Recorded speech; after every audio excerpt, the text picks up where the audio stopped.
Chers camarades, bonjour et bienvenue dans cette vidéo dans laquelle nous allons voir la vie de Mohammed depuis la naissance jusqu'à la révélation. La première chose qui m'a intrigué un petit peu durant ma lecture, c'est le mariage de Abdullah ibn Abd al-Muttalib et Amina, car on dirait pas que c'est vraiment un mariage. Je vous lis les passages qui nous intéressent. Ibn Ishaq dit: puis Abd al-Muttalib partit, prenant en mission son fils Abdullah, en prétend qu'ils passèrent par une femme de Banu Asad.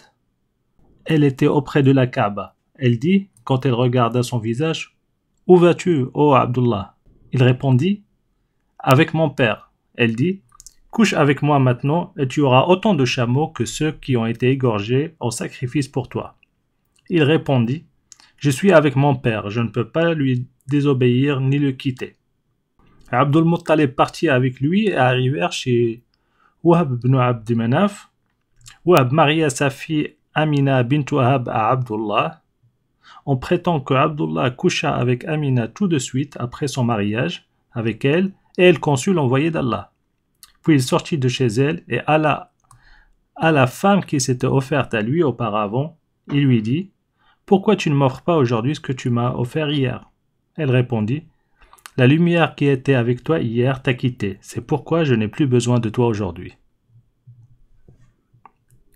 Ce qui est frappant dans ce récit, c'est qu'on a l'impression, en fait, que c'est le coup d'un soir ou d'une demi-journée, je ne sais pas, mais il n'y a ni notion de vie commune, ni célébration.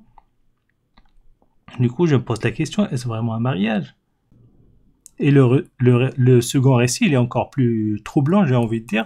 Qu'est-ce qu'il dit?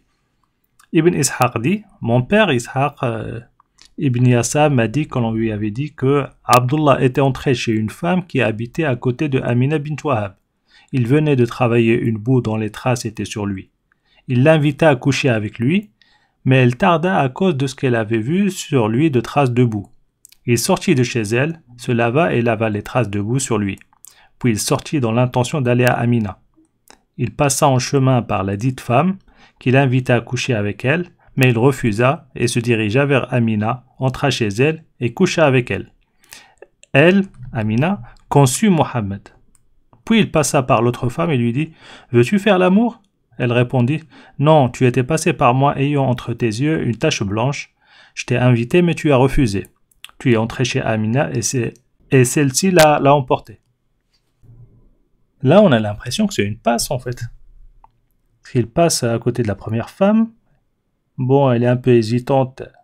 Il sort se laver, il revient, il va chez Amina. Il tire un coup, il repasse chez l'autre voir ce qu'il en est.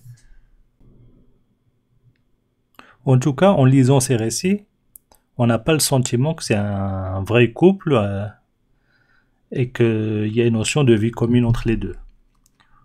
En tout cas, c'est ainsi que Mohammed était conçu. Il est né en l'an de l'éléphant, qui correspond en fait à un événement, à savoir le roi d'Abyssinie, l'Éthiopie actuelle, ce qu'on appelle Habasha, avait créé une grande église en espérant faire venir les pèlerins arabes vers cette dernière au lieu d'aller à la Mecque, à la Kaaba. Certains Arabes ont eu cette nouvelle-là, du coup sont partis à lui jeter des excréments sur son église pour lui montrer à quel point il ne la considérait pas comme lieu de culte ou comme sacré. Évidemment, ceci a fini par énerver le roi. Il a mobilisé ses soldats, et notamment un éléphant, pour aller détruire la Kaaba. Et l'histoire raconte en fait que les Qurayshites, notamment le grand-père de Mohammed, Abd al-Muttalib, sont partis se réfugier dans la montagne et ils ont laissé Dieu sauver sa maison, comme ils disent. Et il a envoyé des oiseaux qui leur jetaient des cailloux et l'éléphant refusait d'avancer pour écraser la Kaaba. Et ainsi l'armée a fait demi-tour et sont rentrés chez eux sans avoir détruit la maison de Dieu. Et c'est un événement auquel le Coran fait référence dans la sourate Al-Fil, l'éléphant.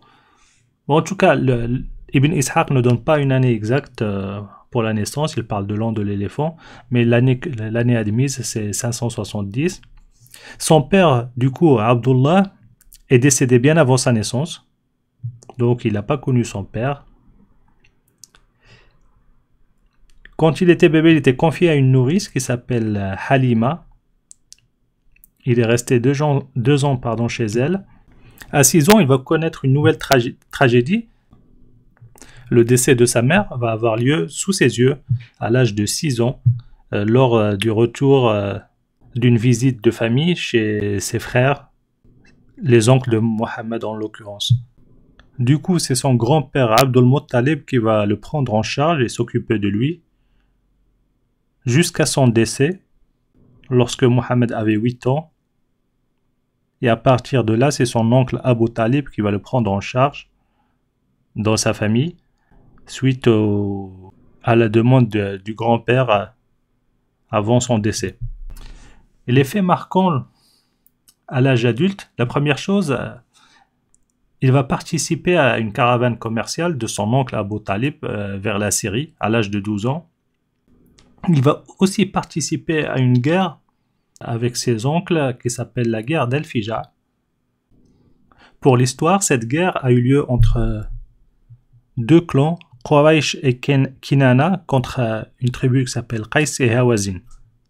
Le fond de l'histoire, c'est un commerçant qui a ramené sa caravane à un marché qui s'appelle Uqad et qui va être assassiné par un homme de Kinana, notamment durant le mois sacré ou la période sainte, ce qui va provoquer la colère de sa tribu Qais, et ces derniers vont se mobiliser pour aller le venger et faire la guerre aux Qurayshites et aux Kinana.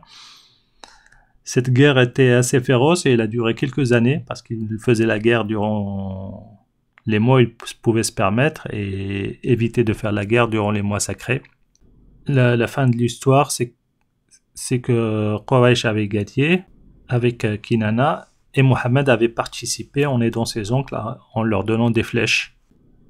À l'âge de 25 ans, il va faire un voyage de commerce en Syrie pour le compte de Khadija, qui est une riche commerçante noble de Quraysh, qui confiait sa marchandise à des hommes pour la faire fructifier ses profits. Il a eu des échos positifs sur Mohammed, notamment sur sa probité, et du coup, il lui a confié sa marchandise. Et c'était un succès puisqu'il lui a rapporté un profit très important. Et suite à cela, il a apprécié, on va dire, l'homme et lui a proposé de se marier. Il va en parler à ses oncles et finalement il va demander sa main. Ils vont se marier. Ils vont avoir plusieurs enfants. Il y a une divergence sur les fils, puisque dans la version française, on parle de 3 fils, un qui s'appelle Al-Qasim, un qui s'appelle At-Tayyib et At-Tahir. Par contre, dans la version arabe, on parle que d'un seul fils qui s'appelle Al-Qasim, et on dit que At-Tayyib et At-Tahir sont des surnoms d'Al-Qasim. Et dans d'autres versions, on parle plutôt de 2 fils, un qui s'appelle Al-Qasim et un qui s'appelle Abdullah, qui aurait comme surnom At-Tayyib et At-Tahir. Dans tous les cas, aucun n'a survécu, ils sont tous morts bébés. Et ce qui est certain, c'est qu'il y a eu au moins un fils qui s'appelle Al-Qasim, parce que ça a donné le surnom de Mohammed, Abul Qasim, ce qu'on appelle la kunya. Des fois, dans la littérature, vous allez voir Mohammed être appelé Abul Qasim, faisant référence au fait, père de Al-Qasim. Par contre, pour les filles, c'est un peu plus clair, il y en a eu 4. Ruqayya, Zainab, Kaltoum et Fatima. Quand il avait 35 ans, il va permettre de désamorcer un conflit entre les tribus de Quraysh qui a eu lieu lors de la construction de la Kaaba, ou plutôt la reconstruction. En fait, il y a eu un vol à la Kaaba Ils ont voulu soulever un peu les murs et lui mettre un toit.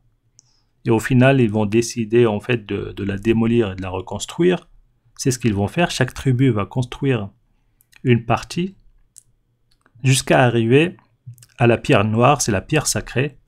Et là, ils vont commencer à se disputer pour savoir qui aura l'honneur de mettre la pierre noire à sa place. Évidemment, c'est un symbole très fort. Du coup, ça a failli provoquer, on va dire, des guerres. Le conflit a duré quelques nuits, 5 nuits si je me rappelle bien. Et là, ils vont arriver à une situation où ils vont se dire, nous allons prendre comme arbitre la première personne qui passe par une porte d'une mosquée, au sens lieu de culte. Parce qu'à ce stade-là, il n'y a pas encore l'islam. Donc la première personne qui va passer, c'est Mohammed. Et on va lui expliquer le problème. Et ce dernier, ce qu'il va faire, il va leur proposer de prendre un tissu, de mettre la pierre sur ce tissu-là, et chaque tribu prenne d'un côté et de ramener la pierre jusqu'à son endroit, et c'est lui qui va poser de sa main cette fameuse pierre noire. Et ainsi, tout le monde était satisfait, on va dire, de sa participation. Personne ne s'est senti lésé. Voilà à peu près les faits marquants de sa vie en tant qu'adulte. Comme on peut le voir, c'est une vie plutôt rangée, sans histoire, un personnage plutôt apprécié, considéré honnête et digne de confiance. Rien d'extraordinaire à ce stade-là. Ibn Ishaq nous parle dans un récit de la description de Mohammed dans l'évangile. Je trouvais ça intéressant. À ce qu'il paraît, dans l'évangile de Jean, il y a un passage que lui, il considère en fait c'est une référence à Mohammed. Qu'est-ce qu'il dit ce passage? C'est lui qui me hait et aussi le Seigneur, si je n'avais pas fait en leur présence des œuvres que nul autre avant moi n'a faites, ils n'auraient pas de péché. Mais maintenant, ils se sont gonflés d'orgueil et ont imaginé qu'ils vont me vaincre. Moi et le Seigneur aussi. Mais il faut que s'accomplisse la parole qui se trouve dans la loi. Ils m'ont haï gratuitement, c'est-à-dire sans raison. Lorsque viendra Al-Mahmana, que Dieu vous enverra d'auprès le Seigneur et l'Esprit de justice qui a procédé d'auprès le Seigneur, il rendra témoignage de moi, et vous aussi, car depuis l'éternité, vous étiez avec moi. Et après, il nous explique, Mahmana est un mot syriaque qui veut dire Mohammed. En grec, c'est Al-Baraklitis. J'ai mis à côté la version arabe pour que ça intéresse, mais j'ai mis aussi juste après en fait ce qu'il met en commentaire, parce qu'il explique un petit peu quand même ce qui en est. Dans les notes de bas de page, ici, il nous donne en fait la traduction française de ce Mahmana, que lui il considère c'est Mohammed. Alors qu'est-ce qu'ils disent? Mais c'est pour que s'accomplisse la parole qui est écrite dans leur loi. Ils m'ont haï sans raison lorsque viendra le paraclet que je vous enverrai. Et tout en bas, il dit, Guillaume remarque que ce mot syriaque, Mahmana, veut dire celui qui donne la vie et surtout celui qui ressuscite un mort. Après, nous remarquons que le mot syriaque est dérivé de l'hébreu Meneham ou Menecham égale consolateur. Quant au grec, je ne sais pas comment lire cela, il est employé dans les écrits de Jean. Il a le sens de consolateur, médiateur, avocat. Bon, en gros, j'ai cherché, on va dire, une version avec le syriaque et une version avec le grec. Donc, dans celle que j'ai ici, anglais-syriaque, eux, ils l'ont traduit avec de helper, de celui qui aide. Et dans la version arabe grecque, ils l'ont traduit par le mot al-mu'azzi, qui serait l'équivalent, on va dire, de consolateur. Donc voilà, juste ça nous donne une idée un petit peu sur les différentes traductions de ce mot, qui est Mahmana. Je ne saurais pas le déchiffrer ici dans la partie syriaque, parce que je ne sais pas lire le syriaque, mais en tout cas la traduction ne correspond pas vraiment à ce qu'il dit. Ensuite, dans les récits de Ibn Ishaq, on a un peu les prémices de la révélation. Et il nous raconte qu'il commence à avoir une préférence pour la solitude. Il nous parle de véracité des visions en songe, commence à donner à manger aux pauvres. Et surtout, il commence à pratiquer Tahannut, qui est une espèce de retraite spirituelle pour adorer Dieu et méditer. Il prenait chaque année un mois pour cela qu'il faisait dans la caverne de Hira, Ra-Hira, qu'on voit ici sur la photo. Et c'est ici que Jibril, l'ange Gabriel, va lui adresser la parole. Donc je m'arrête ici pour cette vidéo et je vous donne rendez-vous dans la prochaine. Et je vous dis à bientôt.